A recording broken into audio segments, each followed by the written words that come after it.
Hiya, Barbie. Hi, Ken. You want to go do a podcast? Sure. Jump in. Ladies and gentlemen, Barbies and Kens, Kellys of all ages, and everyone else, welcome to Binging Barbie, a Barbie movie podcast. I'm your host, Jay, and with me I have two wonderful co-hosts. They're the Queen of the Waves. We have Sarah, a returning guest, and for the first time, the host of the Franken-Files, Samariel, is here. Woo! What's up, babies? I'm so excited for this, you don't even know.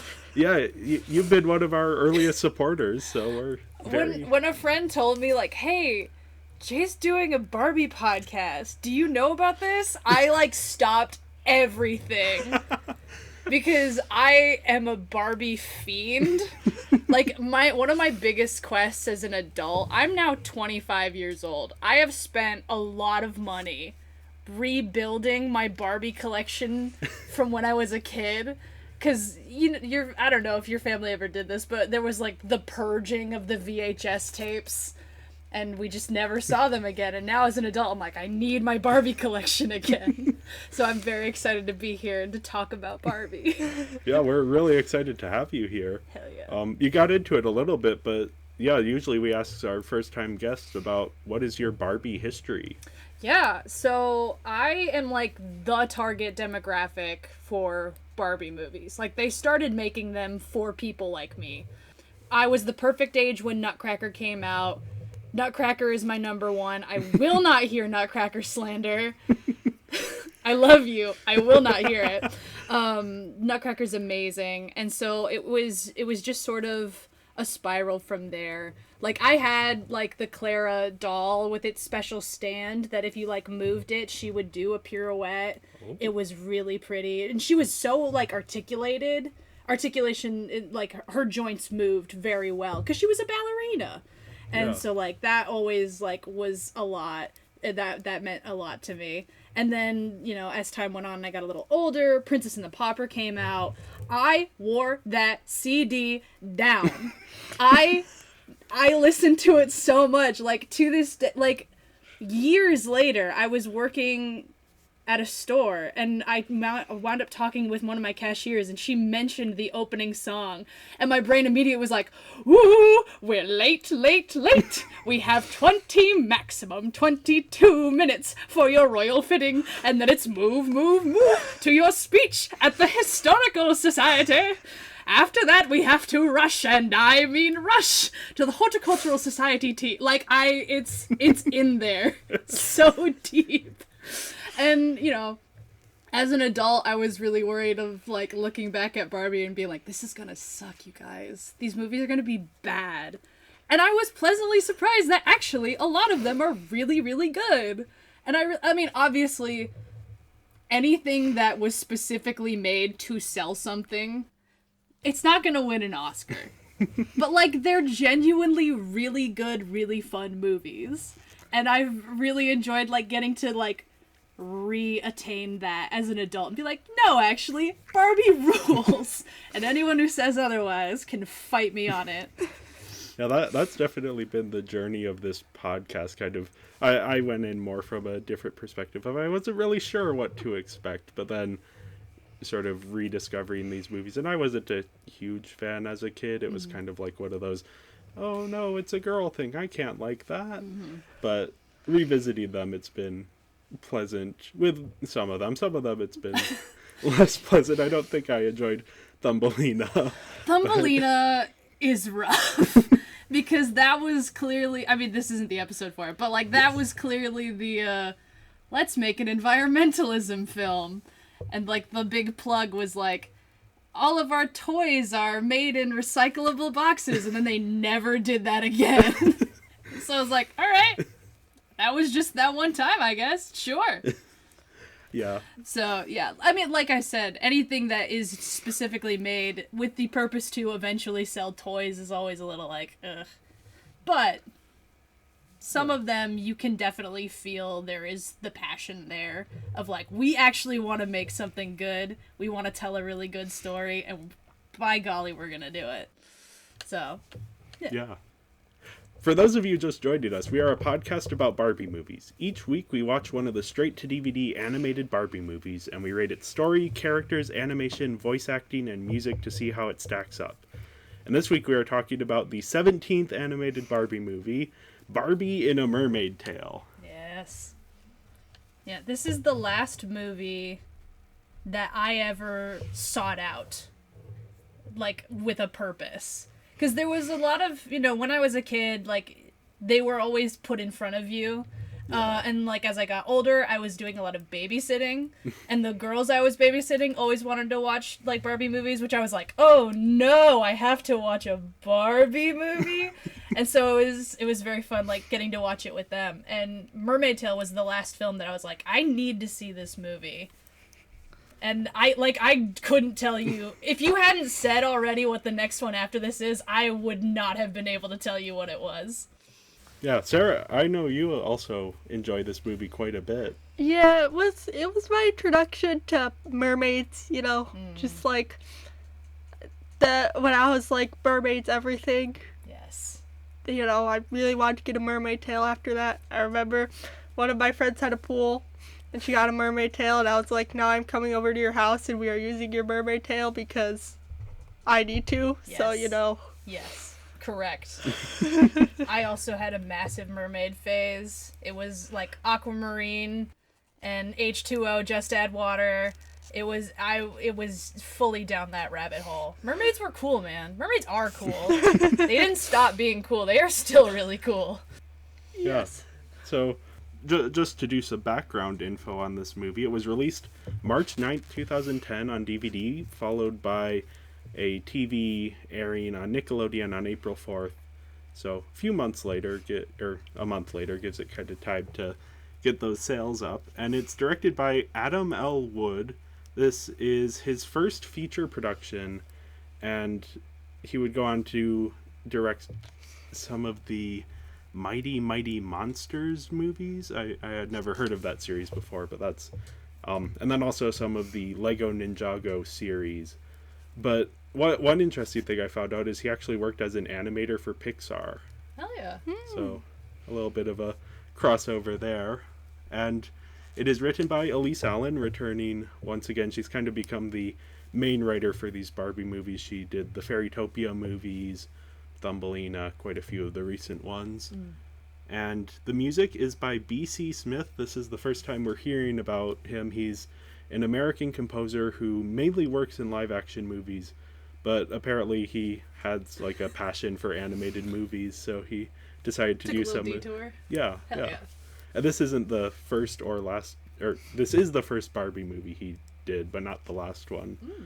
And then the lyrics are by a ton of people. Most notably, we have Amy Powers, who has done lyrics for a lot of these Barbie movies. I believe she worked on Princess and the Pauper that early on. Hell yeah. So, Woo. yeah, it's a mermaid movie. It as John, my co-host, who will hopefully be joining us shortly, he texted me while he was watching the movie. This movie has the plot of Aquaman. I was gonna say this. If we didn't bring it up, I was going to bring this up. This is literally the plot of Aquaman, but it came out first. Yeah, it is. Who knows if James Wan, the director of Aquaman, watched Barbie: A Mermaid Tale, but And said, what if instead of a sparkly pink dolphin, we had Willem Dafoe? I mean, I could see Willem Dafoe playing a sparkly pink dolphin. I could also see that, although I feel like it has a significantly different tone. But yeah, this is kind of capitalizing on the mermaid trend of the time, where we have the TV show H2O, Just Add Water, which premiered in Australia in 2006, but is kind of, spreading around the world and getting more popular. As it should. It was on Nickelodeon, I believe. Oh, sorry, what did you say? As it should. As it should. Yes, the world needs to know. Yeah, and also Sam mentioned Aquamarine. So. Aquamarine, starring Sarah Paxton, JoJo, and the other gal whose name I can't remember, who's in American Horror Story now. I don't remember what her name is, but It was, I forget what year it came out. I want to say either 2004 or 2006, but it's about like these two girls who find a mermaid that washes up after a big hurricane, and if they help her fall in love, they get a wish, and they're gonna use it so that they don't have to move away from each other because they're best friends. But like there was a point in time where I had that movie fully memorized. It's just so quintessential of like, I mean, I feel mermaids are so cool, especially as a kid, where it's like, I could be a normal human, but also I could have secret magic that you don't know about. Which is sort of like the epitome of these kinds of mermaid stories that I as a kid loved very much. Which might have been a good sign as an early child that, hey, maybe I'm not cis. But, we'll get into that when I'm older. Yeah, I mean, it's a common... I mean, mermaids are kind of evergreen, at least since the Disney Little Mermaid movie. But yeah, it is interesting that there's this sort of resurgence here in the mid to late 2000s. And we've already talked about Mermaidia, which I actually think on the Mariposa episode, I said that Mariposa very much felt like a redo of the first Fairytopia movie. I actually think this movie feels like a redo of Mermaidia. A little bit, yeah. It shares more plot points with Aquaman. There are actually a surprising number of similarities, and that they have the same writer as well, kind of. Yeah, just to do a very quick plot summary, we have Merlia. She is a teenage surfer who lives in Malibu, as Barbies are wont to do. That is a very, like, if you have that name, how are you not a mermaid? Just like, I have... Listen, they already had Malibu Barbie, and they're like, what else do we need? And they decided to just double up and have Malibu Barbie also be Mermaid Barbie. So, it worked out. Yeah. And during a competition, she's surfing and her hair turns pink. And apparently that's an issue. Apparently that's a problem, and not an absolute bonus. The amount you will save on going to a salon. But no, someone's got to have an existential crisis. Yep, and she meets a dolphin named Zuma underwater who tells her she can breathe underwater because she's actually a mermaid. And at home, Merlia's grandfather reveals that her mom, Calissa, is the mermaid queen of Oceania who was deposed by her evil sister, Eris. And now Merlia has to return to Oceania and save her mother. Again, the plot of Aquaman. It's the plot of Aquaman. And So a friend I watched this movie with even pointed out, like, Calissa looks like the actress who plays the mom in Aquaman. yeah, Like, I forget what the name is. Nicole Kidman. Nicole Kidman. Yep. She looks like Nicole Kidman. And I was like, yep, you are correct. Also, Break, I love him so much. We don't see a lot of, like, grandparents in Barbie films, but there's something about him and his, like, way of, like, getting on the same level. He's a good parent, and I respect a good parent who's also a dweeb. We'll get into that later. Yeah. Sorry. Continue with your summary. Oh, yes. So Calissa agrees to help, Merlia agrees to help, but only because she wants her mom to make her quote-unquote normal again. That's kind of going to be her arc through the movie. But if you had the chance to be a mermaid, like, right? what girl? This is the dream of 16-year-olds across America. But no! But listen, puberty is a difficult time, and when problems come up that you don't expect, people freak out and do whatever they have to do to cope, including throw away incredible gifts. Yeah. So she agrees to go on this quest, and that's kind of the end of her angsting for a little bit, because she teams up in Oceania with two mermaids named Kayla and Xylee. And they help her find three important things. The first is a comb, which is in a cavern that no mermaid could reach. The second is a dream fish, which Merlia has to impress by surfing in an underwater current. And the third is Eris's necklace. So that means that Merlia has to, distract Eris and steal this necklace. But obviously Eris realizes that her necklace is gone. Yeah. So it turns into this confrontation, and Merlia gets stuck in a whirlpool that Eris has created. And so she has to summon the Dreamfish. The Dreamfish offers to return her to her old life, but Merlia refuses and turns into a mermaid so that she can save Oceana. That's probably the biggest connection with Mermaidia, is her sort of metaphorically... Sort of trade the wings for a tail. Yeah. And then Merlia obviously wins. She traps Eris in one of her own whirlpools, which takes her to the bottom of the deepest trench, where presumably she'll be able to rise out of that for the sequel. That's right. But Merlia frees her mother, and she once again becomes Queen of Oceana, and she gives Merlia a necklace that will let her become human, and Merlia returns to the surface to participate in a surfing competition. Yep. There you go. That's the movie. Just like Aquaman. Yes. I mean, it is... It is, though. Yeah. And, I mean, obviously it's a common story structure, but it is interesting how many of the plot points are one for one. Yeah. Like the same as in Aquaman. Which is very good. And you know what? I feel like if someone brought that up to Jason Momoa, he would be like, hell yes. He seems like the guy who would be very supportive of that idea. Yeah, I don't know. I think the story worked for me.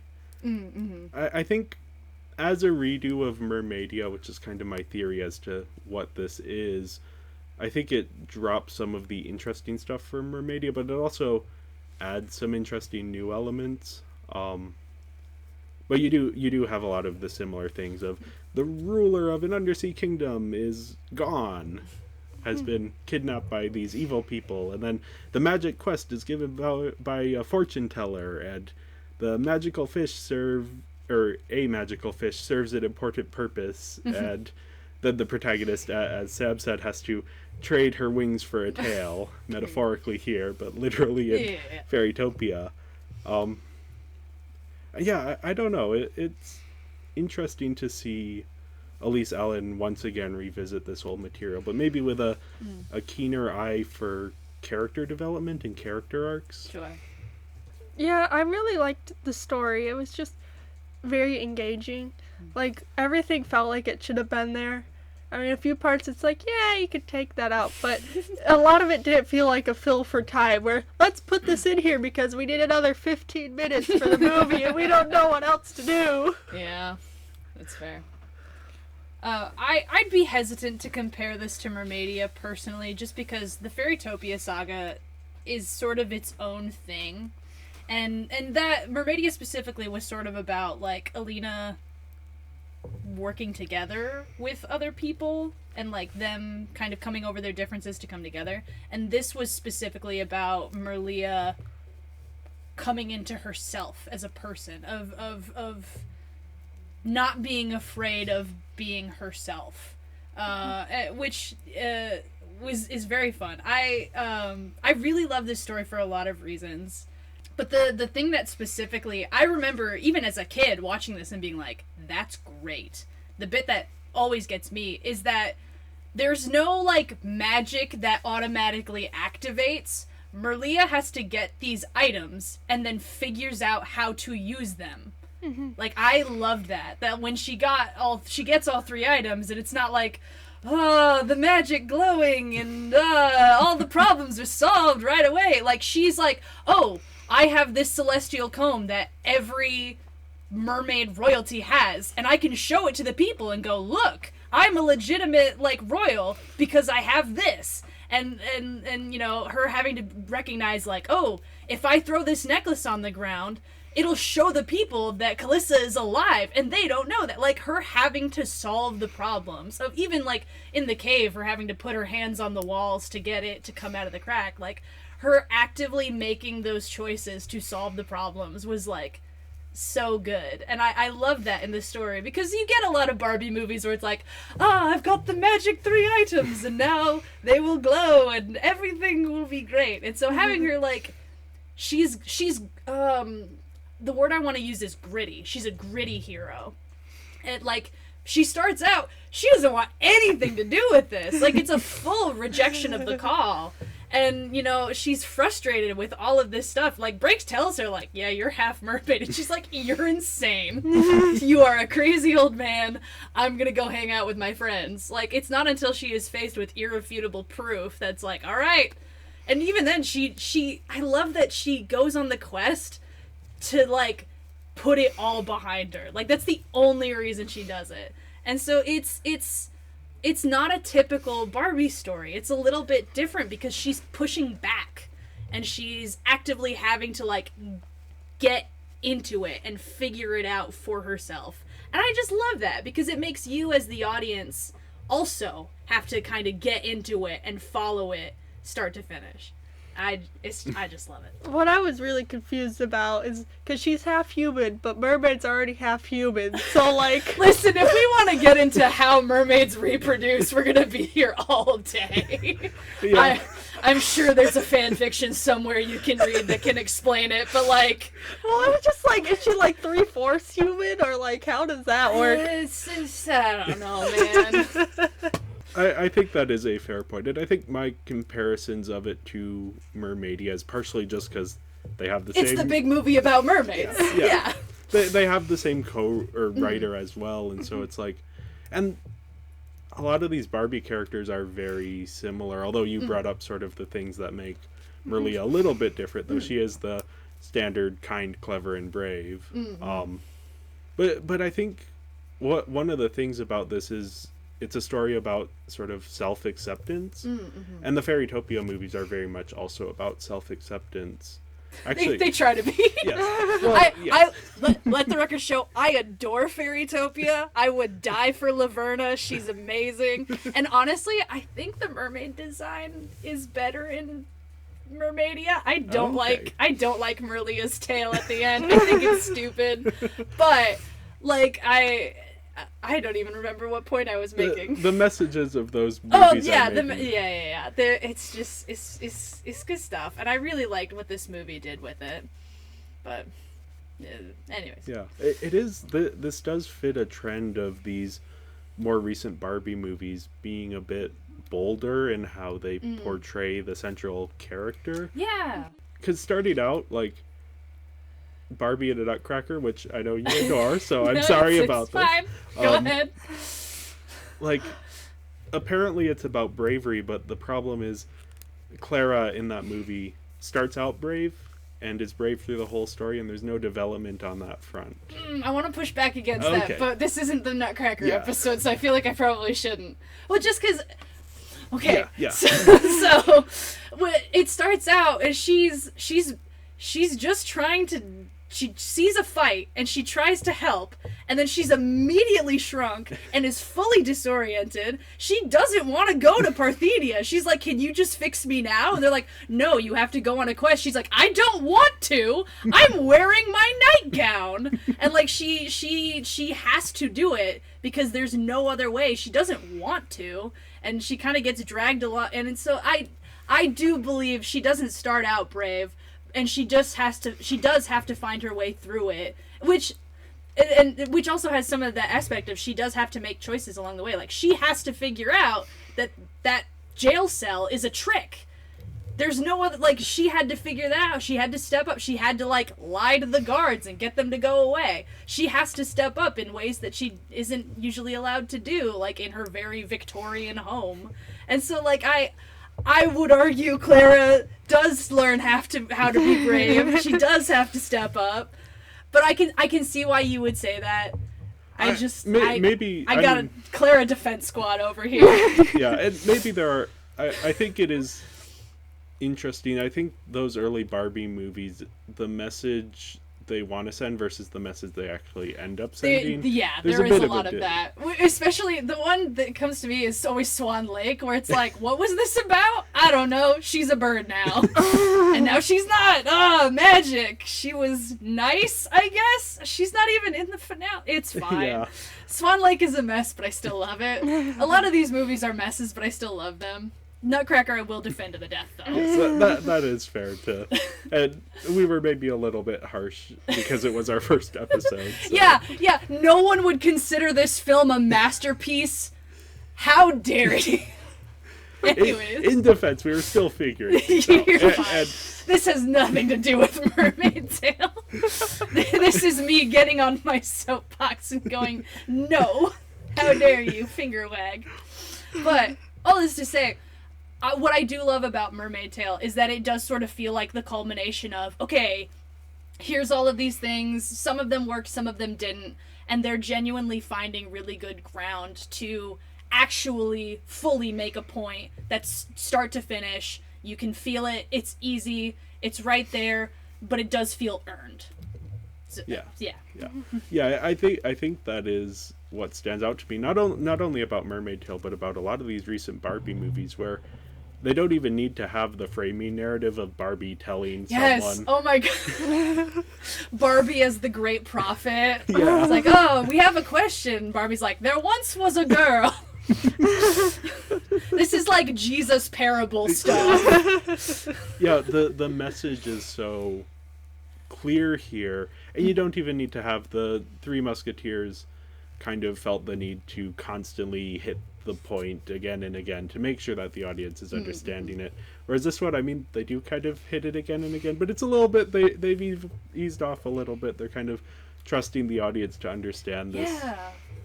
Yeah, and it's like a story of self-acceptance, which is great for especially young kids, or really anyone, I think, can benefit from story of self-acceptance. And then that it's also tied into like this mermaid stuff, so it's capturing the audience that way. And I think, as you've both said, that mermaids are kind of in a fascination for both of you. So there's definitely a thesis to be made here about mermaids as like a queer narrative of feeling out of place in the place that you are and struggling to find acceptance with the framework that you are given of how a person should be, and having to reorient yourself to accept yourself and to say, like, I don't fit in necessarily, and that's not a bad thing. But I don't have the time to write that thesis. So you were about to say something. I just really I feel like this one does self-acceptance better than other movies, because all the other movies are like, they just like push it too much. And you know, at the end she's kind of like, I still don't really want to be a mermaid, right? And all the other movies are like, oh, I love this new part about me, but at the end of this one she still hasn't really fully accepted it, kind of. Yeah. She kind of has, but she still has a bit more work to do.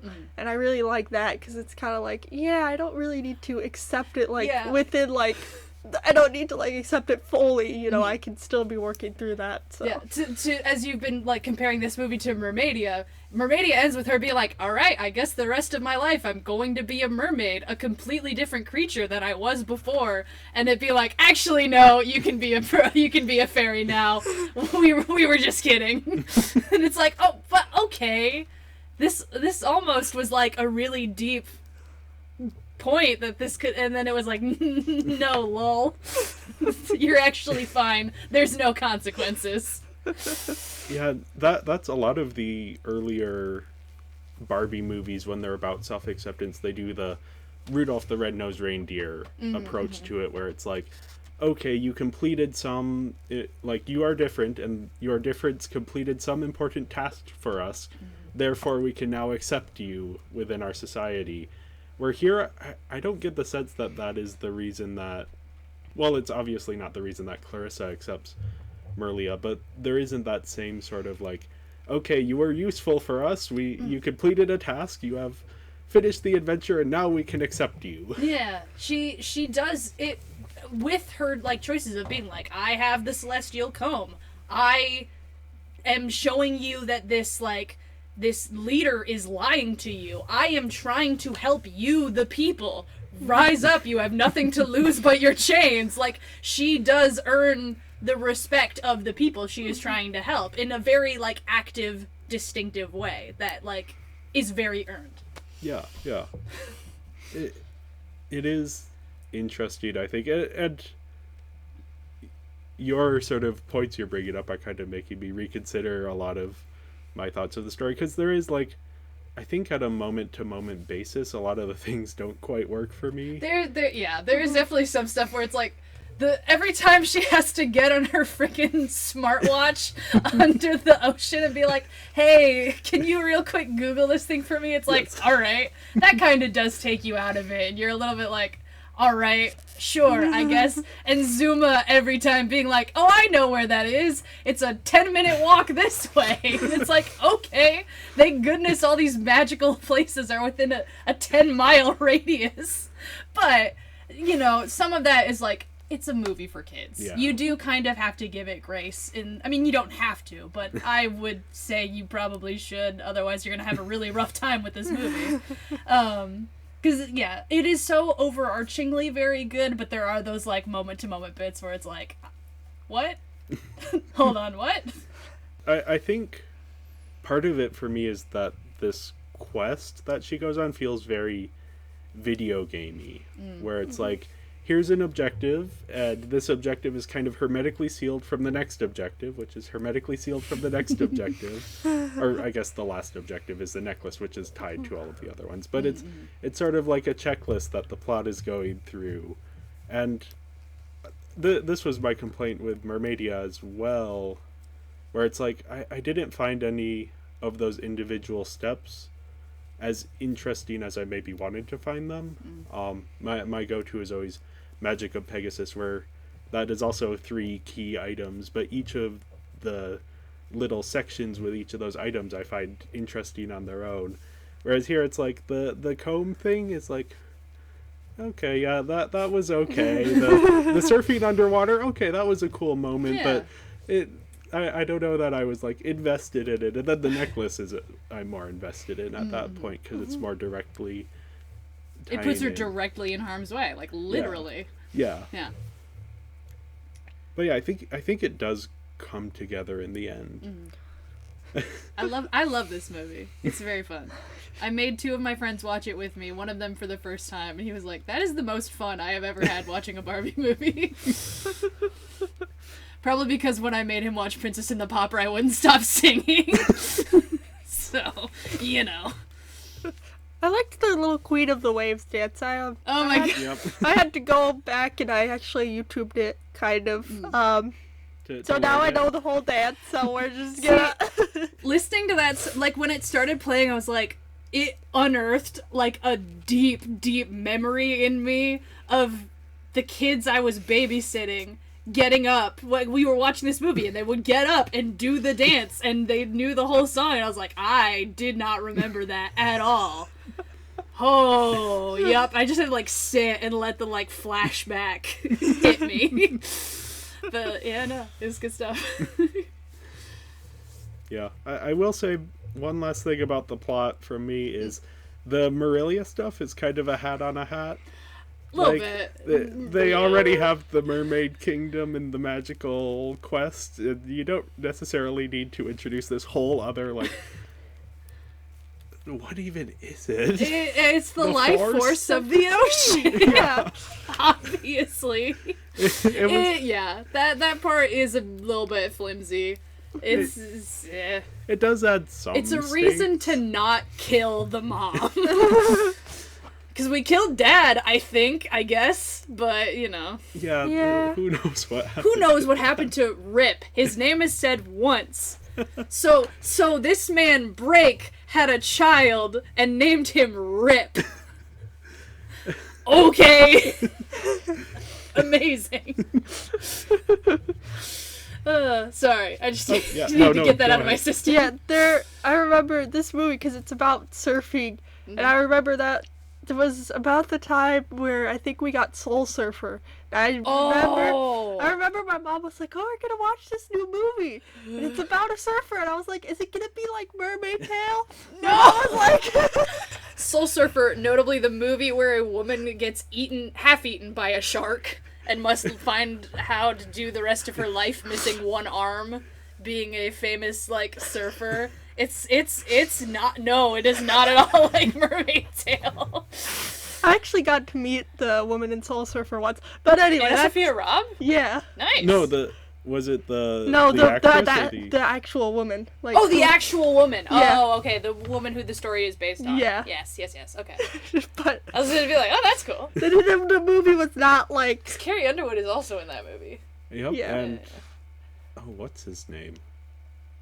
The guy who plays like the dad in like every movie. Yeah. I can't think of what his name is, but when you see him, you think movie dad. Yeah, his son is in the boy. Dennis Quaid. Dennis Quaid. Yes. I believe it.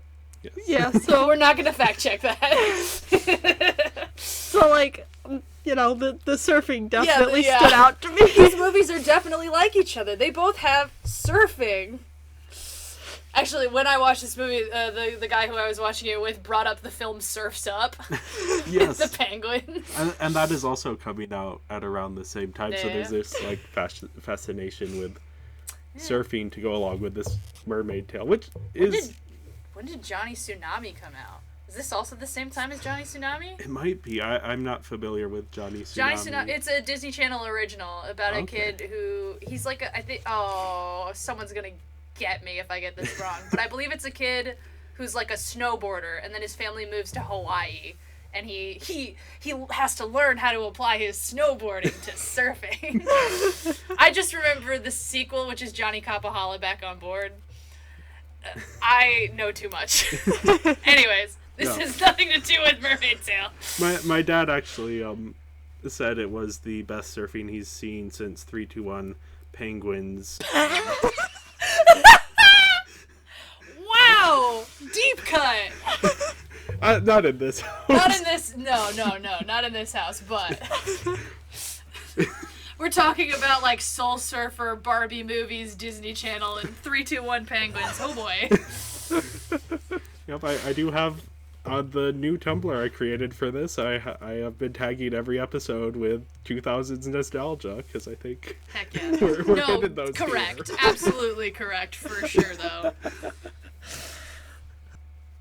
So overall, I gave it a 4 out of 5, which, yeah, I liked it. Maybe not, didn't blow me away as some others have, but I did enjoy my time with it. Okay, I gave it a 3. Could have been a lot better, but it was for a kids movie. It was pretty good. And I gave it a 4.5 because I love this story. I feel like it accomplishes everything that it sets out. It's very like grounded, it's tangible, it's easy to follow as a kid, but it's also like layered in a way that is rad for an adult. So yep. Yeah, the way you've talked about it makes me want to bump it up a few. Yes, come with But me. I'm gonna leave it at a 4. Barbie can do no wrong. Yeah, I'm gonna leave it at a 4 just You're because like fine. the quest part didn't get me as you're invested as fine, some you're of the thematic stuff. And now we are joined by John. He made it in here, so he's gonna give us his thoughts on the story as well. I have thoughts. Yay! Apparently I do.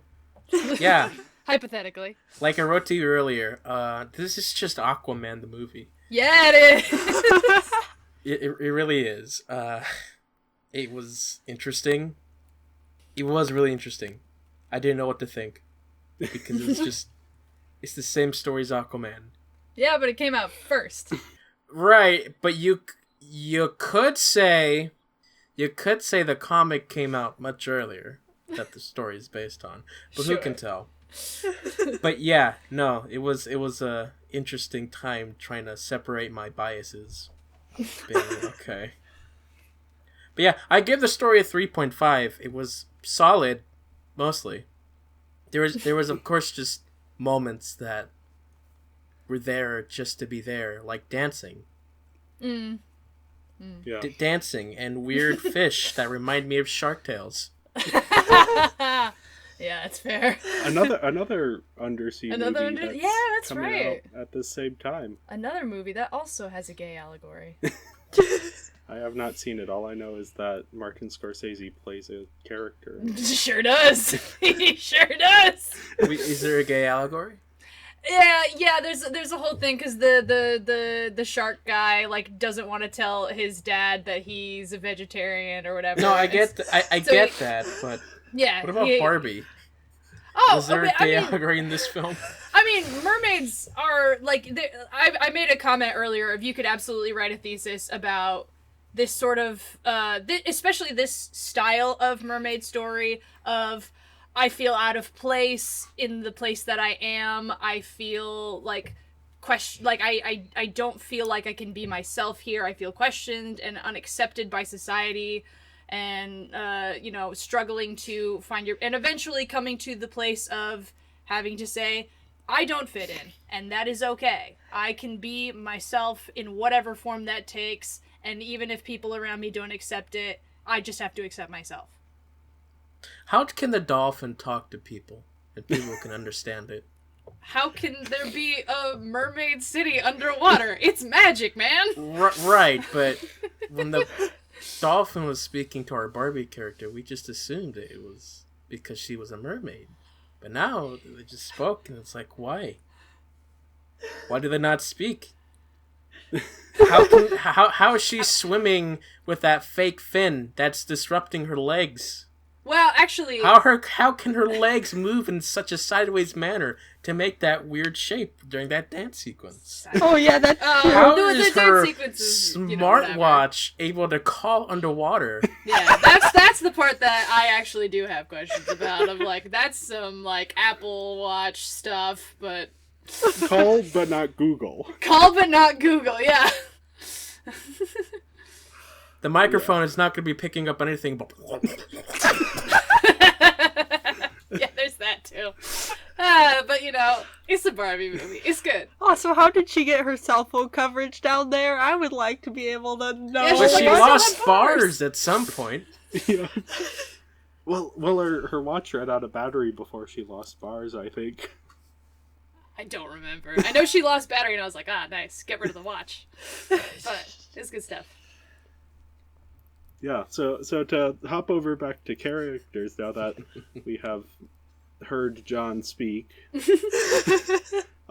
we start off with Merlia, and like we were saying, she actually gets an arc here. Yeah.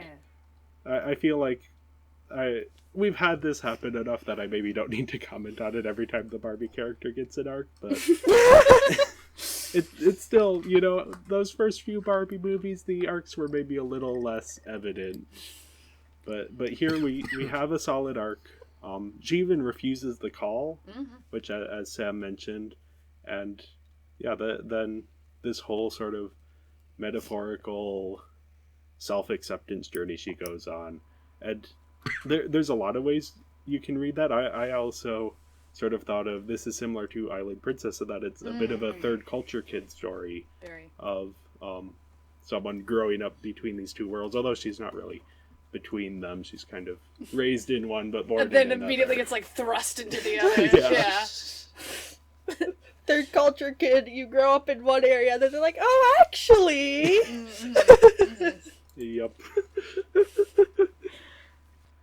I just think, like, with a name like that, how can you not be a mermaid? Like, she couldn't have been growing up. Like, this is a totally perfect human name. It is definitely like that's not a normal human name.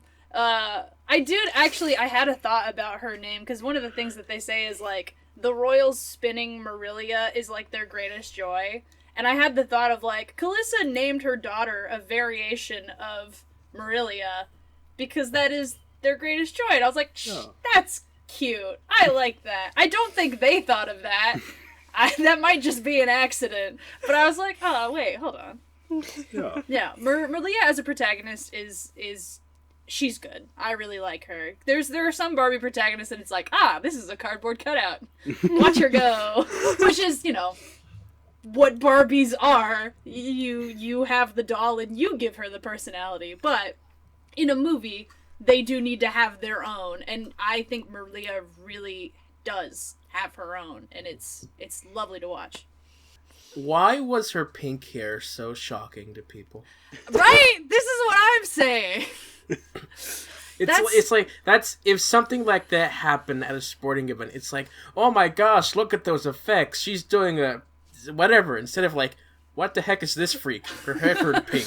We at just this stopped. We weirdo. stopped. We skipped the music and everything. Everything just stopped, and everyone's like, "Holy crap, she's a freak!"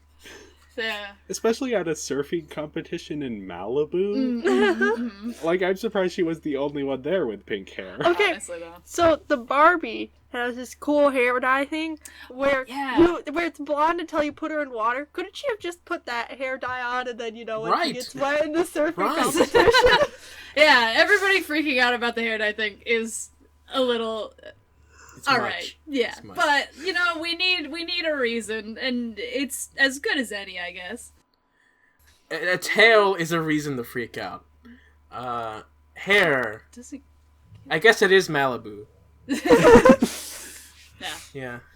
Yeah, I guess it it's is Malibu. interesting. I bringing up the doll though. I did have this doll. Oh, I did get too. it. Yeah. Because her whole like the big sell with this doll was that the sweatshirt that she has with the big hood, that is the tail, and so you would unfold it and pull it down, and then it would become the tail. So on the outside of it, it was the tail, and then on the inside is the sweatshirt, and so you could like swap between her two forms. Whoa! It was honestly kind of lame because it did mean that the tail was then made of cloth, which like some of the previous Barbie dolls, you know, had very different tails that were good. And so it kind of was like, all right, but you know, as a gimmick, it was fine. Yeah. And the hair thing, And too. it did have the hair thing, which was really cool. That is odd, though, that they would have the tail be made of cloth if part of the gimmick is putting the Barbie doll in water. I didn't say it was the smart choice. I just Be a said bit for of a a- gimmick, it was pretty good. Yes. For might be Mattel Yeah. not fully thinking Well, and that through. especially next to it, I had the H2O dolls, which Oh. they had like whole rubber tails that you could take off, and then they had feet, and then you would put the rubber tail back on, and then they were mermaids, and that was cool. I like that. I had Ricky; she was my favorite. Anyways, this has nothing to do with Mermaid Tail. Yeah, so speaking of mermaids, next up we have Kayla and Xylee. I put them together because maybe other people could distinguish them, but I couldn't. Yeah. They're the same. No.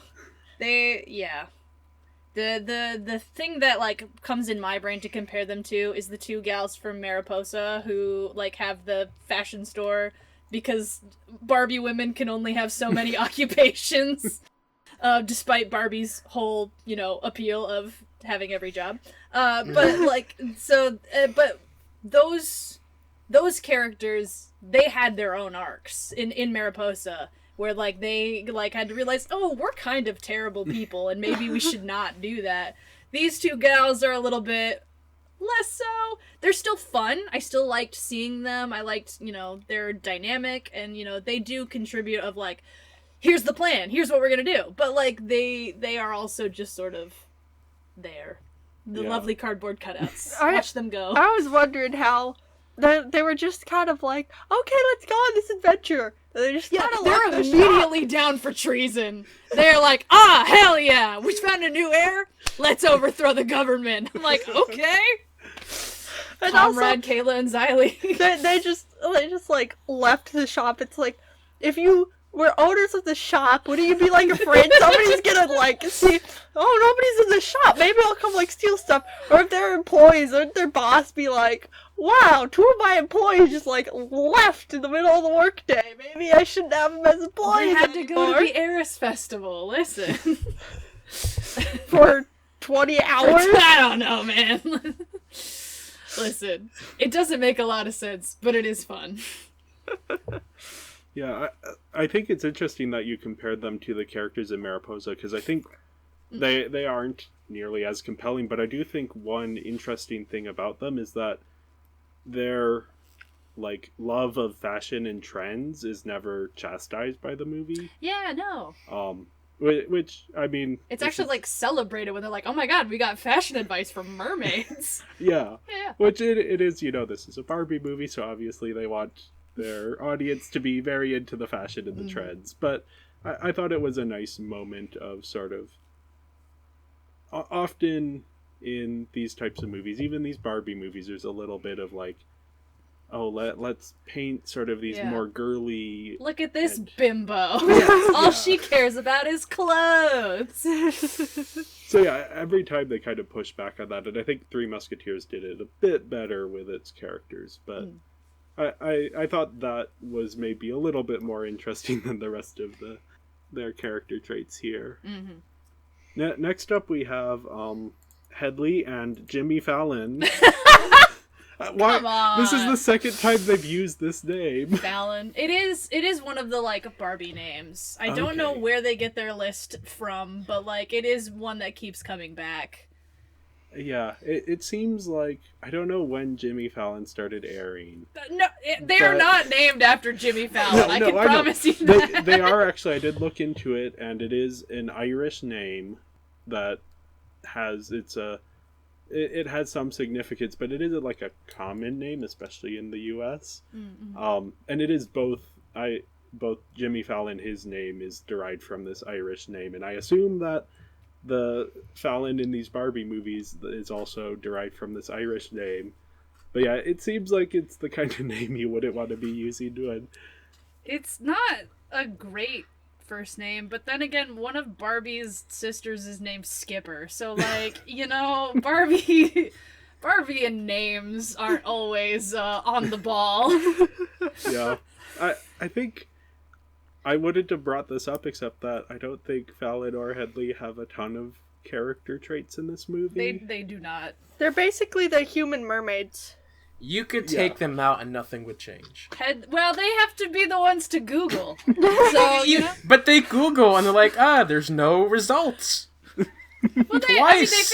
they figure it out in the end because Barbie's like, Barbie. No, they don't. Barbie's like, hey. No, this Merly is like, probably no, it. hey, these rocks look like things actually, and then they're like, oh, we found where these rocks are, and then they go. But you don't need them for that. Yeah, I think it's kind of just to get some more characters in the movies that they could potentially do dolls of. Yeah. Fair enough. Although I don't even know if they made dolls of them. They're Yeah. not significant. I wouldn't be They're surprised surfers. yeah. I honestly think they could have done a lot if instead of Kayla and Xylee, you just had Fallon and Headley somehow get them to be the ones to accompany Merlia on this quest. So you can have them be her friends throughout the movie, and then you can maybe give them a little bit more character development and character traits. But That's why I felt they were kind of copies of the mermaids, because they were kind of like, we need two of her friends, but they can't be mermaids because we also need her friends on land. So Unfortunate. yep. Yeah, next up we have Zuma, the Willem Dafoe Sorry, role. I just saw your note about Zuma. Yes, my note is surprisingly not all that annoying as animal sidekicks go. Is this the third dolphin we've had? Yeah, we had the Yes. Joker dolphin in Mermaidia. And then Did that one talk? It's been a No, while. I don't no. remember the. Okay. it just stared creepily and stole your soul. Fair along enough. with the turtle. Then there were the dolphins in Island Princess. Mm. I don't remember if I don't there's think they another... talked either. They think we were No. just dolphins. no, they were strong enough to lift an elephant out of the water, which was a little Elephant, notoriously good swimmers. If we want to talk about annoying animal sidekicks, Tika, bane of my existence. But yeah, no, Zuma. I don't know why she's pink, other than toys. I remember that was like just what I had learned about pink river dolphins and like how they only lived in the Amazon, and I was like, wait a second. Hold on. The Amazon now in Malibu. I mean, I'm talks sure they to have humans. headquarters there. Yeah, Zuma doesn't really do much. She's just kind of there. She brings Barbie to the place and that's it. Yeah, she's the one who's like, oh, I know that place. It's right over here. She's a Google map. She's Google. She's Siri. Yes, Merlia needs to have different people to serve all of the functions that her smartphone There could you have go. served. She needs to have her search engine and her Google Maps. Perfect. Yeah, Zuma doesn't have much of a personality, which is maybe why she's not annoying. Because animal sidekicks tend to get the personality of Bibble or like nothing. Now, speaking of Bibble, we have. Oh yeah, Snouts. That scene in the cave. That's exactly Bibble. Yeah, that was Bibble stuff, start to finish. That was, and Sarah can attest to this. The second I heard Snouts make a noise, I just went, "Oh no!" Yeah. Yeah, no. John, I'd imagine you having a similar reaction to Snout's no. introduction. Not actually. Oh? I was more okay with Snout because it looked more like a sea lion than Bibble looking like whatever the heck he was. Yeah, Bibble is whatever. Snout, I did like. First up, I liked that they didn't make Snouts pink or weird. It's just a sea lion. Yep.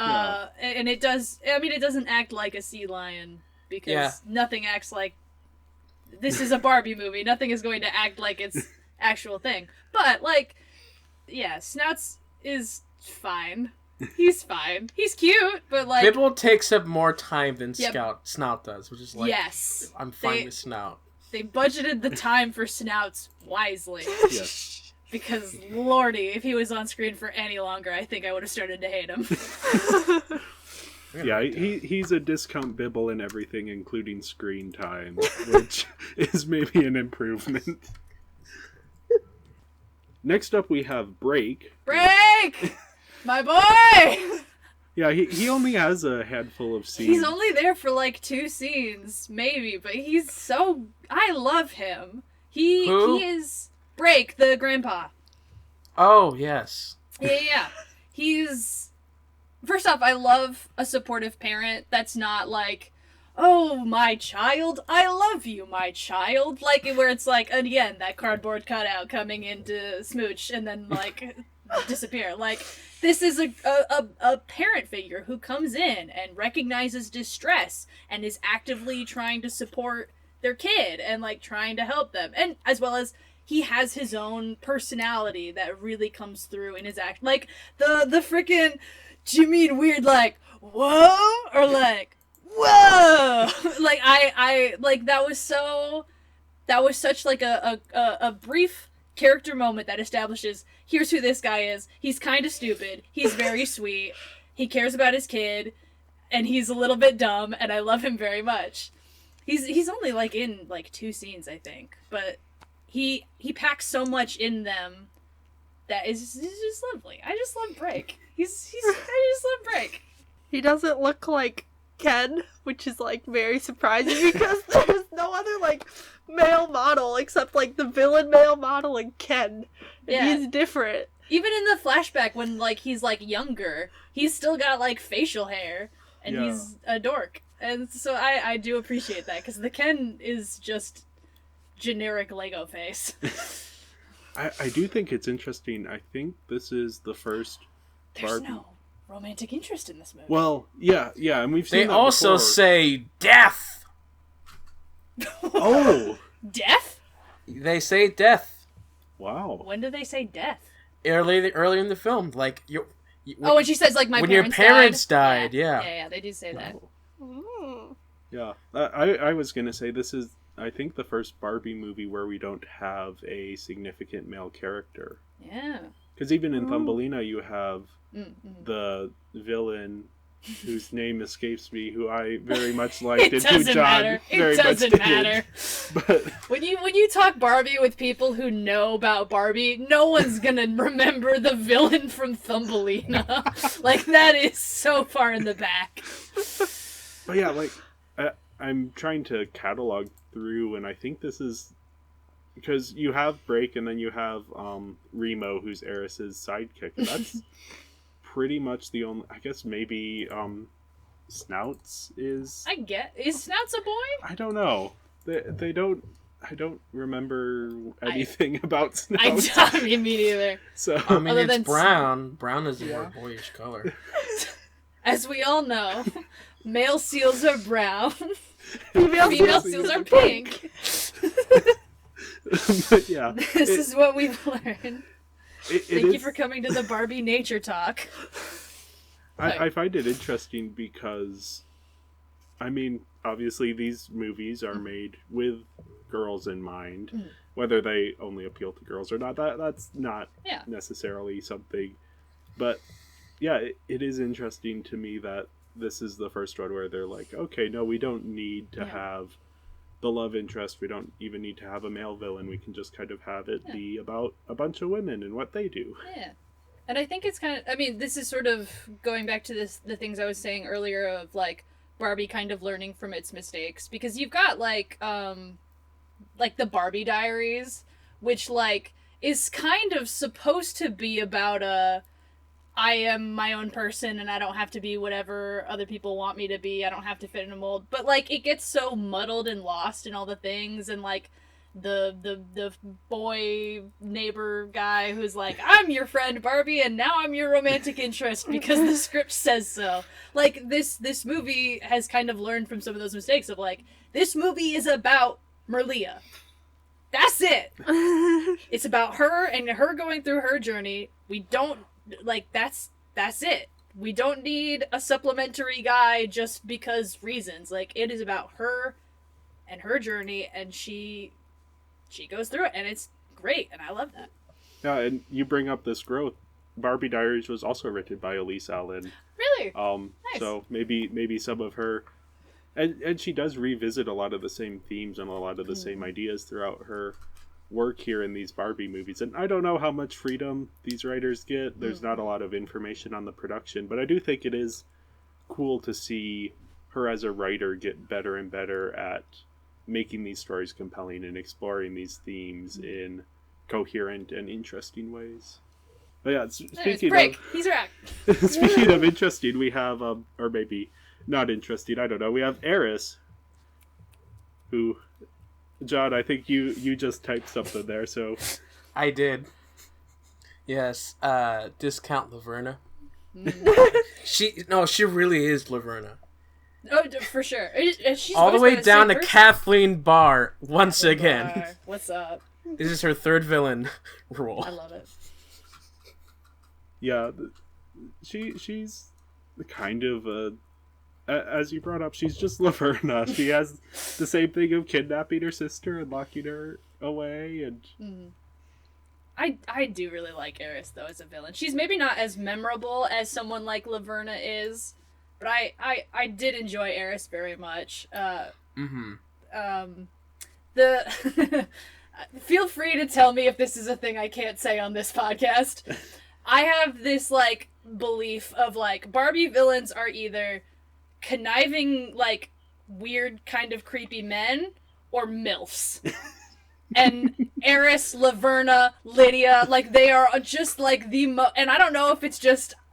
like, I don't know what they put in the water over at Barbie, but, like, these, like, scandalous women who are, you know, trying to take over the world, they're always hot, which is like, you know, they don't, you don't want to necessarily lean into, like, oh, if you're evil, you're ugly. That's totally fine. But, like, they're also, like, obviously, I have a thing for villains because I am a weird goth who loves creepy things. And so the villains always feel a little bit more relatable because they always feel they're a little bit more complicated. They're a person who wants something, who made a choice that hurts people.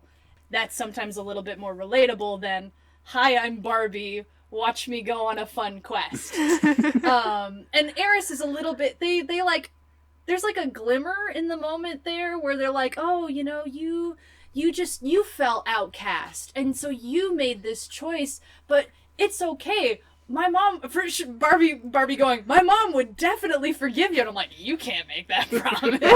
If my sister locked me in a dungeon for 15 years, I don't think I'd come out ready for hugs.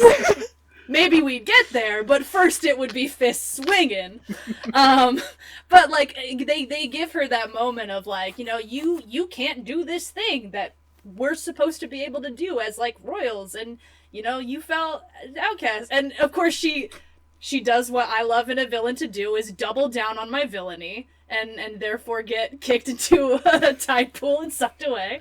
But like I do like that they don't do, I don't think they do enough with it, frankly, of giving her that complexity, because it feels like they're trying to make it complex, but then they're also just like, nope, villain, into the bucket you go.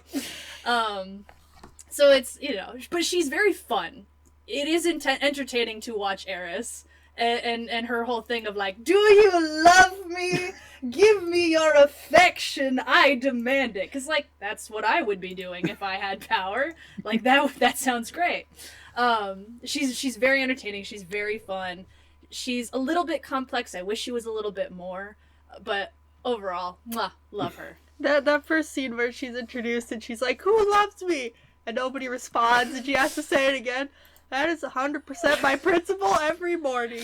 He comes up on stage to do the morning announcements. He's like, good morning, everyone. And you get a, from the audience. And he's like, good morning. And then you get the two loud people who are like, good morning. Yeah. He does that about 3 times before we're all kind of like, okay, we kind of have You to. get, like, clued into, like, okay, hold on. I need to bring energy to this. It's great, though. Yeah. John, any thoughts on Eris? Pretty much what I said earlier. She's fine.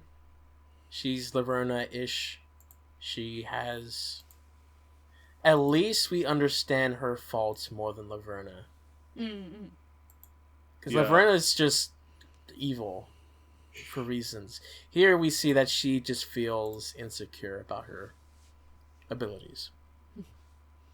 Yeah, and it is interesting. I mean, the whole "we're not so different, you and I" trope is very common, but I do think the fact that Marlia is the one who brings it up makes it a little bit... It hits a little bit different. That trope is always a little bit nicer when it's coming from the hero. Yeah. Because it immediately humanizes the villain. It's not a, you're so evil, we're gonna take you down. It's like, I recognize that you went through some stuff which gave you problems that you are struggling with. And like it makes your I was about to say human, makes your hero like more in tune, more sympathetic, because they are reaching out, because they have, you know, gone through their own journey, and so rather than like struggling with themselves, they are now reaching out and they're relating to people, and I like that. Yeah. So, the last character I have listed here is Remo, the seahorse. Real sweetheart. He is fun. I like his little through line about his trumpeting. He wants to play the trumpet so bad. I was a little annoyed at first, but at the end I was like, all right. That's all right. He's funny. He can stay. I like him. Let the fish make some noise. Let the fish make some noise. Indeed. You don't have Calissa on here. The queen. Yes. I don't know if we wanted to talk about her. Because in you know, comparing this to Fairytopia and Mermaidia, she's sort of Enchantress light, in the same way of like, what are you doing? What is your deal? At least she's a mother. But yeah, I do like that we get more with Calissa of like, here's her deal, like she's been locked in a prison for forever, and she's like she's just trying to keep this place that she cares about alive. Like, she is a woman at the end of a rope. She's still hot.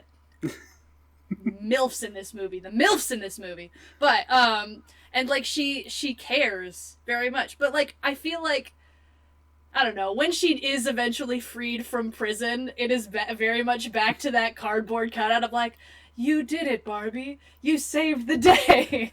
Here's a magic thing to make all your problems go away. And it's like, all right, come on, man. She is more complicated. She is more varied than the Enchantress. And so I do really like that. I wish we knew anything else about Dad. Other than his name's Rip, and I guess he's dead. Is there a sequel to this film? There is. So, you know, mayhaps that's what that is for. I haven't seen it. I don't know what that one's about. This was the last Barbie movie before I kind of stopped watching Barbie movies. But, yeah, no. Calista. She's cool. Yeah, I didn't put her on the list because I didn't really have anything to say. That's fine. But yeah, as the Nicole Kidman of this movie, she fills her role. I could definitely see them making a live action version of this movie and having Nicole Kidman Oh, for sure. play this role. And They of did. course, Willem It's Dafoe. called It's called Aquaman. I guess, Aquaman, yeah. and it rules. Yeah, it's interesting that Thumbelina had. Maybe I was exaggerating it for a joke, but it did have some similarities to Avatar, and now James Cameron's Avatar, to be specific. And now this movie has a lot of similarities Wait, to Aquaman. which Barbie movie has comparisons to Avatar? Thumbelina. Oh, okay. Yeah, There- sure. The Save the Planet, all that jazz. There's also some visual parallels that I found I believe it. interesting, considering this came out the I same haven't year. seen either movie in a long time, but that sounds correct. I saw both very close together. Rewatched both, good so for that's why it's top of mind. I gave the characters a 3.5. Yeah, I gave them a 4 out of 5. I think Merlia really holds down the fort for these characters. I think a lot of the side characters are a little bit less interesting than her, but yeah, it's not a bad thing to have the protagonist of your movie be the most interesting character in your movie, so... Okay, I gave it a 3 because I feel like they could have done a lot better with the characters. I gave it a 4.25 because Break, Merlia, Eris, like a lot of these characters were really good, and I really, really liked them. The side characters were like fine, and like none of them were bad, and I felt like they could have been more. But the ones that we did have were really enjoyable, and I did really enjoy. We didn't talk about the oracles or whatever. They're yeah. the friggin' jean-wearing mermaids. Like, they were weird and very clearly, like, references to, like, Gwen Stefani and some of these, like, icons from this, like, earlier age. But, like, they were weird, but they were fun, and they had a purpose. And so I feel like that really, like... It just made it so fun and enjoyable. So, yeah, 4.25. Wet jeans, though. Wet jeans! That the entire time they were on screen, I'm like, she's wearing denim in the water. What a bad choice. But you know what? We're talking about it. So, you know? A bold choice, even. If Yeah, that's part of the animation department. the fashion here is so of the era, and I don't know how they got it on mermaids, but they got it on mermaids. It wasn't the worst of the era, though. This wasn't like Hannah Montana, all the layered shirts and skirts with leggings. There was like it was a little tasteful. There were some parts that were like but it wasn't the worst of the era. I mean, while we're talking about characters and sort of their designs, I think like some of them work really well. Eris, her design is very good. Eris's design is amazing. It's not. I wouldn't say it's iconic because Laverna is iconic. Right. And Eris, I did kind of forget what she looked like until she came back on screen, and I was like, hot. But like, I do love Eris's design. That haircut, though. I mean, it's a little like pixie cut with like a big crown thing. Like she's rocking it. I love a short-haired baddie. Villain haircut, though. What did you say? That is villain haircut. That is a villain haircut. Oh, for sure. And she knows it, and she rocks it.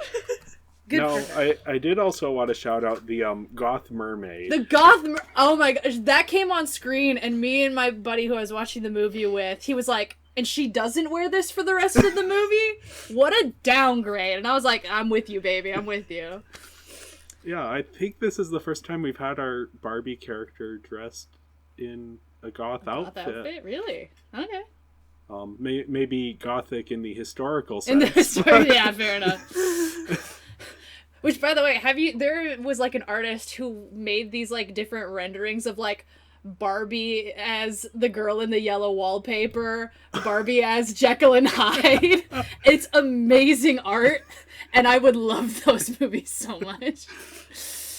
But I have not seen those. I'll send them to you later. Yes. Yeah, I think the animation here is so good. It's real pretty. The camera work. The camera. Oh, Yes. the camera. Especially the surfing scenes. And that's one of those things like surfing, ballet, pretty much any sport, it's very difficult to film in live action. Because you know, the camera, you don't want someone kicking it or it crashing into a wave or. And you don't look pretty while you're doing sports. Yeah. I No. just have to. And so when they're using the medium of animation to bring these things to life, it's just so much fun.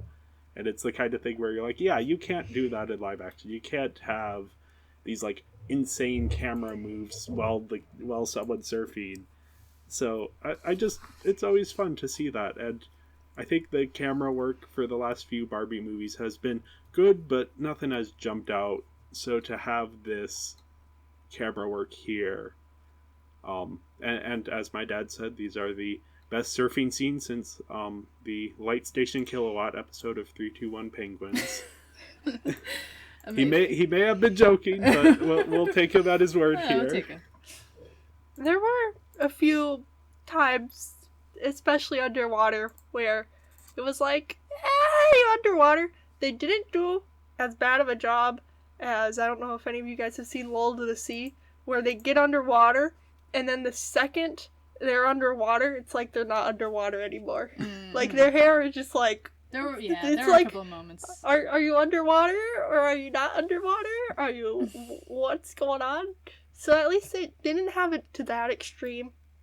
But there was, like, times where it was like, if I didn't know you were underwater, I'd be a little confused right now, so. Yeah.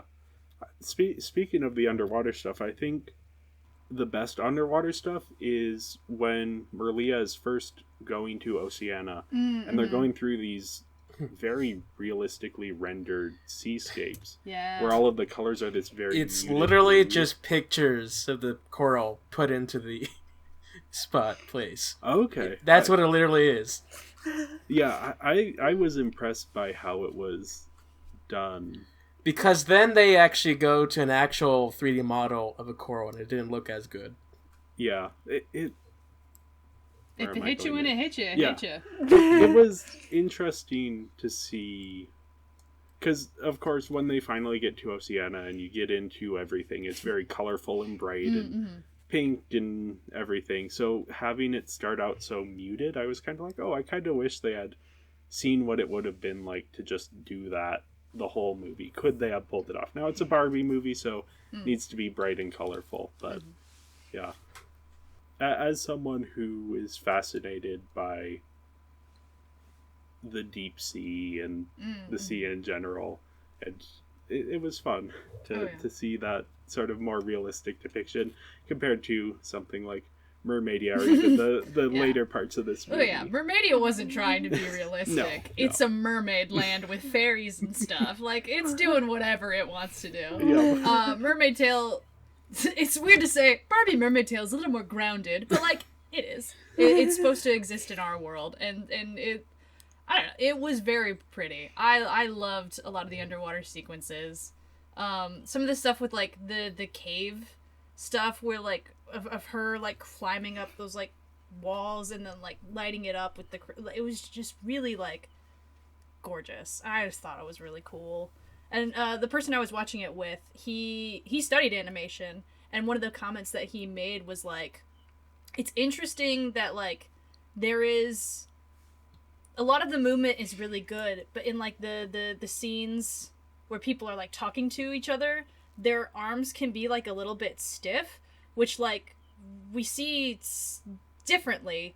I'm trying to remember exactly what he said, and I'm doing a very bad job at it. Basically, he was saying like the way they would move was just a little bit stiff in a way that was reminiscent of a doll, which he said that is a choice because we can see that they don't necessarily do that during some of the action sequences. And so for them to actively put that in as a stylistic choice is brilliant for a company that makes movies about dolls. Yeah. So I was like, oh shoot, I didn't even know that. But, yeah. Yeah, and as one of our guests on the Diamond Castle episode brought up, like, yeah, these are movies that are kind of meant to be a jumping off point for playing with these dolls. So yeah, I'm glad none of us are animators here, so No. I'm glad you brought that perspective in. Yeah, that's fun. Yeah, Oceana itself looks fine, but I do love a lot of the fish Oh my god, puns. the puns! The Sephora. puns started coming and they didn't stop coming, and I bent over laughing every time. I was groaning. I was groaning The so deep bad. three You just G know- player. Say that again. Deep Sea 3 player? Yeah. Deep Sea 3 player. Yeah, no, oh my god. How do they you- have you- this stuff? Have they seen the Sephora before? It doesn't matter, it's just fun. And I loved it. You know, like, the animators had a lot of fun. I'm pulling that swimming together. on sunshine. Yeah. Ah. Oh my gosh. Bonkers. Yeah, it's the kind of thing that I appreciate. If it's just like a swing for the fences, and Yeah. they just go for it, and it's But, like, even in that sequence, because you get, like, the jokes, but then you also get, like, the different shots of, like, Merlia coming through, and then there would be, like, a gag about, like, oh, these, you know, this octopus legs, and so it makes it look like there were these really, like, clever motions, and so it would be, like, joke, and then, like, something really clever, joke, something, like, really visually interesting, and it was really cool to, like, see that all pulled through together, and I loved it. yeah. It wasn't cheesy and goofy, for sure. Did I still really have a good time? Absolutely. Yeah, the physics in here are a little bit shaky sometimes. I think the worst is the mermaids that are swimming upright. Right. Yes. Yeah. Like that is not how mermaids should be swimming. Maybe it is to these mermaids. It- Yeah. I don't understand how they, but What are your bones? Throttling a mermaid. What are your bones? One of the things I really liked about the design of the city, and I don't see this a lot in like underwater cities, but it makes a lot of sense, is like the different levels of like, because it's like a lot of underwater cities, they're all like on the ground. It's like, you don't need to do that because you could literally just like, you don't need stairs. You could literally just like they just swim. go up. So like, why does everything need to be at ground level? Like it doesn't, and they really didn't have that. And kind of in some shots, you can see they didn't really have anything on the ground at all. It was all kind of raised up. And it's like, oh yeah, well that makes like more sense than just like everything needs to be on the ground because, you know, we need stairs. No, we don't, baby. We can swim. yeah, I was impressed with the animation here. Yeah. The only down parts to the animation that I saw was just background character designs look pretty bland. I get it, they're background characters, but a little more effort in just color choice and just You already had an emo Barbie, put her in the background. Yeah, yeah, Oh do my that. God. And of course, I don't like the look of the fish because they look like the shark tail fish. Yeah. They're so ugly. Why they got teeth, though? Why they got teeth, though? yeah. The Barbie movies have characters that shouldn't have teeth having teeth quite often. Mainly Bibble, Mainly Bibble. but yeah. I did like the manta sharks. They were kind of cute. The other thing that my buddy with me said, specifically about the mantis sharks, is like, I'm glad they didn't just do great white sharks. I'm glad they made like an interesting choice with it and made it different. And I did really like that as well. No. I like how they said, let's make sharks but goth. Which, as the resident goth, I appreciate very much. Yeah, and it is worth noting, manta sharks aren't a fictional creature. There was evidence discovered in 2018, so this Barbie movie is predating. Barbie predicted the future! Well, Barbie predicted the past, actually, because these are there you go. prehistoric, Ooh, prehistoric interesting. sharks that resembled manta rays. Apparently, this is. I didn't read the articles, just the headlines, but this was National Geographic. So, Heck yeah! That's cool. I like that. yeah, I gave the animation a 4.5 out of 5. I was very enthralled by it, especially those early surfing scenes, and that they start out with that. It just gets you in right in the beginning. I gave it a Is that a 4.5? That's a 4.5. Yes, I gave it a 4.5. Mostly because I really enjoyed the animation. I think they could have done a better job, but, you know, it was made a while ago. It's not made to look pretty, so. Well, it is, but it's maybe hasn't aged as well. Yeah. I also gave it a 4.5 because it sucked me in, had a great time. It was beautiful. I loved the wild ride. It made me laugh. It gave me moments of awe. It was real pretty, and I liked it a whole lot. There were a couple of moments that were maybe a little more simplistic than I would have liked, but still phenomenal. I gave it a 3.5 because, like I said, some character designs were a bit bland. I don't like the fish. And I feel that the facial expressions aren't as strong as previous versions of the... So next up we have voice acting, and before we dive in, we have to address the drama. The drama. There's drama? There's drama. There's my drama. gosh. This is the final Barbie movie starring Kelly Sheridan as the Barbie What? character, at least for now. Now, I'm not going to spoil if she comes back, Okay. but... I know the answers to this, but yeah. But like I said, this is the last Barbie movie I ever, looked for. And Yeah. so I didn't even know that Kelly left. Oh my gosh, she is Barbie. Yeah. How do you do a Barbie And movie without her? She didn't leave, she was recast. Oh my gosh. So, this is all according to the Barbie wiki, but this was apparently something she posted on Facebook, was that she was told that Mattel was making changes, and this is a quote, to the entire Barbie brand, and that it was going to affect the types of movies they would be making. They wanted to move away from the classic princess stories in an effort to focus on something more modern and fashion-oriented. So, as Makes part of sense. this shift in direction, they sort of didn't bring Kelly Sheridan back. It kind of makes this movie a, break-off point for the sort of... I've been thinking of it as, the silver age of Barbie movies, where we had the golden age of, the early ones, and then this silver age here, and now with Kelly Sheridan kind of being cut out, it's It's a sad day in Barbie history. yeah. And fans did petition to have her come back in the role, and I will leave it a mystery for now as to if she will return. So Oh my gosh. you'll have to tune in every week to figure out if she comes back. Bonkers. Or go to IMDb, but don't. Yes, you can spoil I it. can't believe they would do that. That I is understand the logic. You know, they've had how many films is this? 17 with the Yes. same actress. You know, maybe they wanted a fresh start. I get the logic, but yeah, no, you don't do that unless she wants to. Unless she wants to leave, you don't do that. Yeah. Then again, who are we to say? It's their business. Too bad I get to say Kelly is Barbie. Dang it. All right, interesting. No, I didn't even know that. Thank you. Yeah, that was it's. I've been teasing it for a few weeks now. So Oh, okay. But yeah, Kelly is again playing the lead here, and yeah, I mean she does a good job. This is each week I have less to say about her because it is like watching a TV show where it's like you get used to the voice. What is there to say? Yeah. She is Barbie. Yeah. She does a Right. great job. I think it's unfortunate that this is like the note she's going out on because it's Yeah.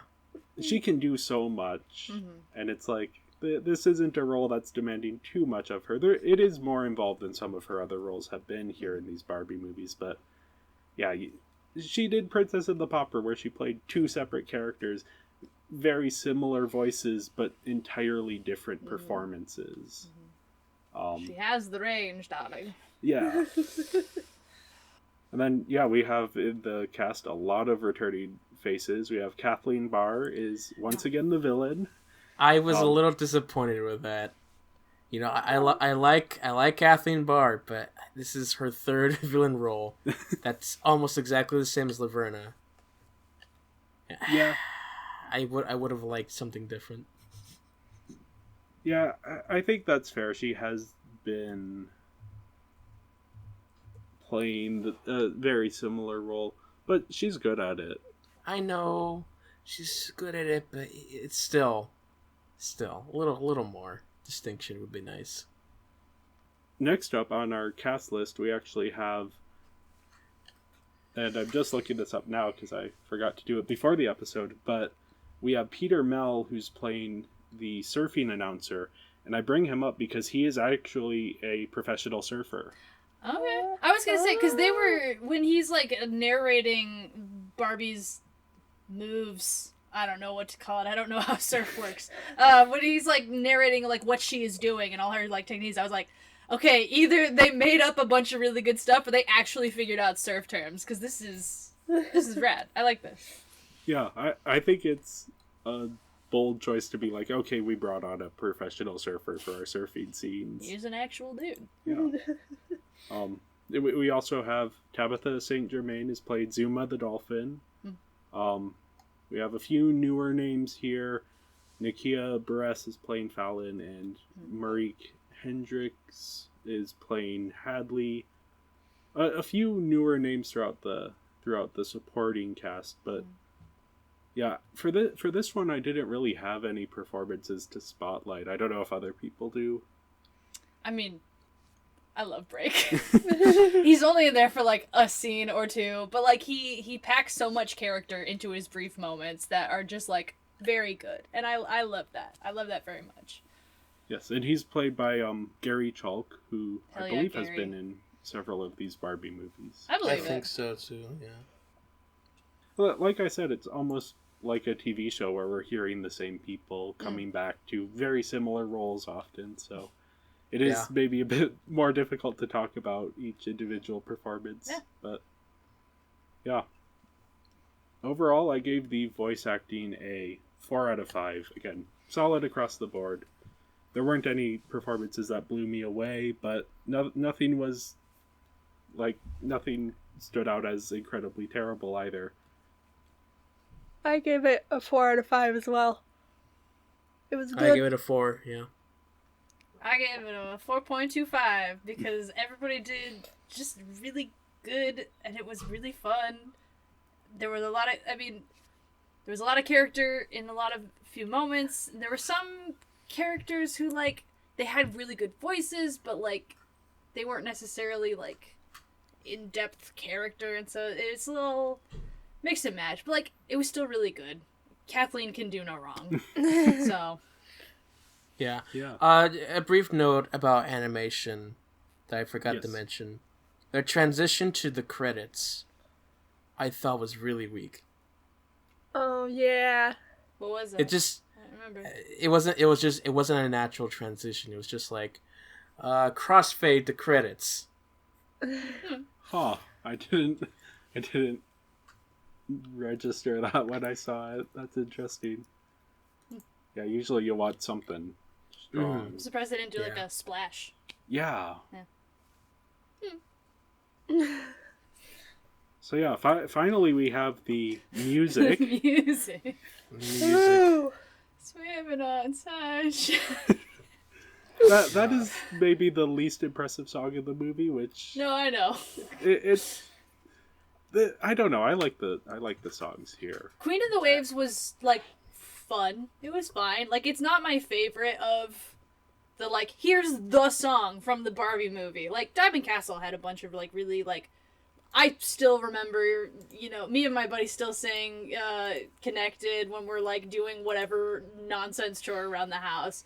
But like Queen of the Waves I forgot existed until I came back to it and I was like, oh, that's right. The kids I babysat knew all of the words and dance moves to this song. It's still really fun. And, like, I do, like, get with it. And I do still enjoy it. But, like, it's not... It fades for me a little bit. It's still fun. I still like it.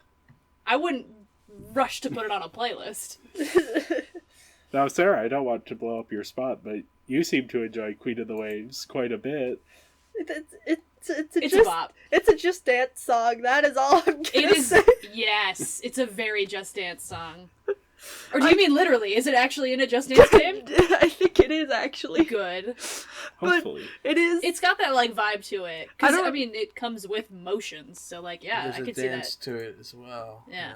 I don't know if it's like a fan-made Just Dance song or if it's like an official Just Dance song, but it just gives off those vibes It very much does. that like it Which, is those Just games Dance. were coming out around this time, if I remember correctly. Yeah, I think this would have been when like the Dance Dance Revolution style, where you have the mat, was kind of seeding way to the Just To the Dance, Just where Dance you have style, like with the motion control stuff Mm-hmm. becoming more common. So yeah, it is. I mean, these songs are very similar to the songs we had last movie in Three Musketeers, but unlike in Three Musketeers, they actually fit the time period. They fit the time period, yes. So yeah, But the film has to stop in order to have the songs happen and dance to it. Except it fits when they have to get the. But it took way too long. They sung through the entire song. yeah. I think is Queen of the Waves in this movie 3 times. Oh, I think I so. think it's just twice. No, it's at the beginning. Oh, then and it's the Laverne, or not, Eris, yeah, you know. And then the credits, yeah? Yeah. Okay. Yeah, I liked them enough, but yeah, I think Swimming on Sunshine is the one where it's like that's where they really like pump the brakes. To, Where it's like, oh, hold on. yeah, Because, like, Queen of the Waves is not a song that I know exists, but, like, everyone knows Walking on Sunshine, and so it's sort of, like, halts everything and makes you go, wait, hold on, and, you know, it makes you ask the questions of, like, how do they have this song? Who wrote this song first? Did they plagiarize it from humans, or did humans plagiarize it from the mermaids? Did they independently write these songs? What is it? Like, and so it kind of it does throw that little wrench into the situation. and for me, I was like, what does Swimming on Sunshine mean? And then I was like, wait a second, what does Walking on Sunshine mean? You could easily. So it forced you to engage with the media critically. Yes. Maybe the wrong media. The wrong, yeah. Well, wrong kind of engagement. I think it'd be easier to swim on sunshine because you know when the sun like reflects on Through the water. yeah, You kinda, can't like, really you walk, can't really on, walk on sunshine. no. So, Both I are think- really difficult, because you'd be dead. Yeah. Unless you're in Portal. In Portal, they have the bridges made from natural You're light. right. That's Yeah. right. I would finish that quote, and I could finish that quote, but I'm not. Do it. Oh, these bridges are made from natural light that I pump in from the surface. If you rubbed your cheek against it, it would feel like you were standing outside with the sun shining on your face. It would also light your hair on fire, so I wouldn't suggest it. Perfect. Great job. Thank you. That is Yes. my... I'm here all week, or next week, actually. I'm here for all eternity. The score itself didn't really stand out to me. Nope. I think it's really just the songs here that... Yeah. We do have, John, I don't know if you saw this, but we do have a new composer here, B.C. I Smith. saw.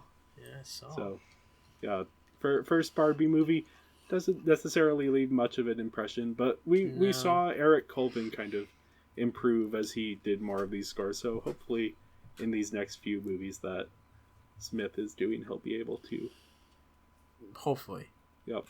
Assuming they're not all just using songs like these. Yeah. Modern songs. So yeah, I give the music a 4 out of 5. I think the actual, like, Queen of the Waves, it works, and I believe there's another original song that I also liked that I can't think of the title right now. But yeah, the score itself didn't enthrall me. I was going to give it a 3.5, but I'm swimming on sunshine, and that just distraction dance number brought it down to a 3.2. I gave it a 2 out of 5 because it was a 0 out of 5, but the Queen of the Waves kind of brought it up a few points because it deserves more than 1 point. But none of the other songs deserve any points, so. Wow. I gave it a 3.25 because Queen of the Waves is a bop. It's a jam, but it's ultimately a little forgettable in the grand scheme of Barbie. As someone who, like, was immersed in Barbie fully, I did not remember this song existed. And I recited the beginning of Princess and the Pauper to you verbatim with inflection. So, like, I know, I'm not gonna swear, I know my stuff when it comes to Barbie. And so, like, it's just, it's fine. It's fine. It could be better, though, which, you know. Yeah. Which leaves me with a total of 17.7, 70%, and a 3.5 5-star rating. Yep, I have a 20.5 out of 25, which is an 82% or a 4.1. Gets it in sort of the upper half of my rankings here. I'll have to check exactly where it lands, but... Alright, I gave it a 3.3 or 66%. It's passing, you know. Squeaking by. My total score is a 20.75, which is an 83%, which that tracks. If you were to make me list my, like, top 5 Barbie movies, I'd probably put this one at, like, a 4. Yeah, It's good. I like it a lot. Yeah. It could be better. It's not as good as, it's no Nutcracker, it's no Princess and the Pauper, but it's rad. Yeah, and that leaves our average is 18.9 out of 25, which is a 75%, or a 3.8 on our 5-point scale. And I have the list pulled up here. That puts it pretty high up. It's in sort of the same echelon as Mariposa and Swan Lake. I believe it. That sounds right. Yeah, it was a fun time, I thought. Yeah. Any thoughts as we wrap things up here? Oh, I had a thing that I wanted to say about the animation that I totally forgot to say. In the scene where Eris is confronting Calissa in the dungeon, and she's like spinning Marilia and the like shells are spinning around. Like Eris is trying to like kind of mess with her and whatnot.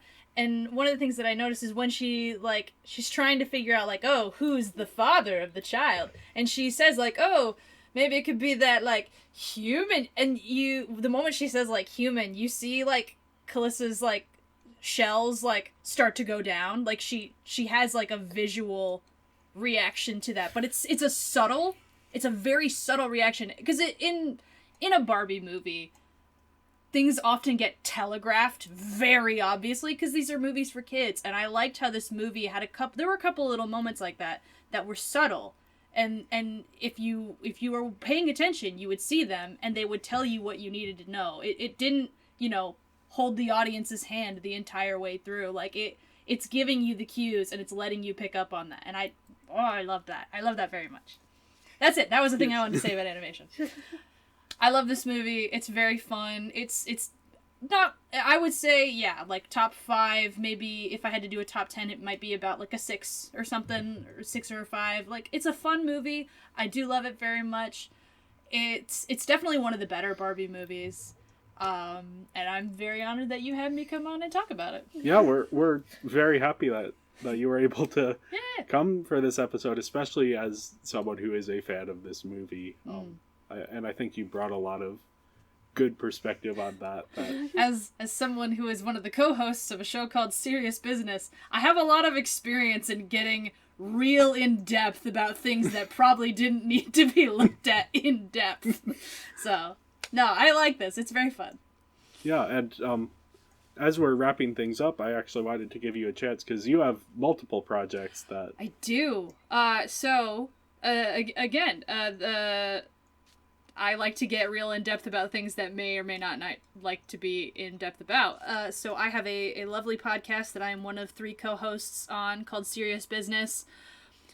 Approach serious business with care. It's not a lot like this show. Step 1, we swear. Step 2, it's about Homestuck. So do with that what you will. But my personal passion project that I work on is a YouTube series called The Frankenfiles, which is an in-depth look at the multimedia legacy of Mary Shelley's great horror. Each episode is about a different adaptation of Frankenstein and kind of breaking it down and seeing what does this do with the story of Frankenstein, what's weird about this telling of Frankenstein, and, let's, talk about this story that's been around since 200 years ago. And it's really fun. We're on YouTube. It's called The Frankenfiles. Our channel is The Uncanny Productions. Yeah. Thank you for having me. I will put links in the show notes for both of those things. I have listened and seen episodes of both of those, and I think they are absolutely excellent. Thank you so much. Yeah, so that means a lot. Check it out if those sound interesting to you, or even if they don't. Maybe you'll check it out anyway. Yeah, discover something new. Okay. You're the real queen of the waves. Why, thank you. Thank you, everyone, for listening. Make sure to follow us on social media. We are Binging Barbie Podcast on Instagram, at Binging Barbie on Twitter, and Binging Barbie, a Barbie movie podcast on Letterboxd. There you can find an up-to-date list of all of our Barbie movie rankings if you're curious where this one sort of lands in the overall scheme. And then you can also, on any of those platforms, find our link tree, which has links to the Tumblr that I mentioned earlier in this episode, and we also have a Facebook page, so follow us everywhere and get notified about new episodes. Like our upcoming episode next week, we will be discussing Barbie, a fashion fairy tale. Oh boy. Ooh. Oh boy. Barbie returns to Paris after Three Musketeers, and I suspect it will be very different this time around. But yeah, thank you everyone for listening.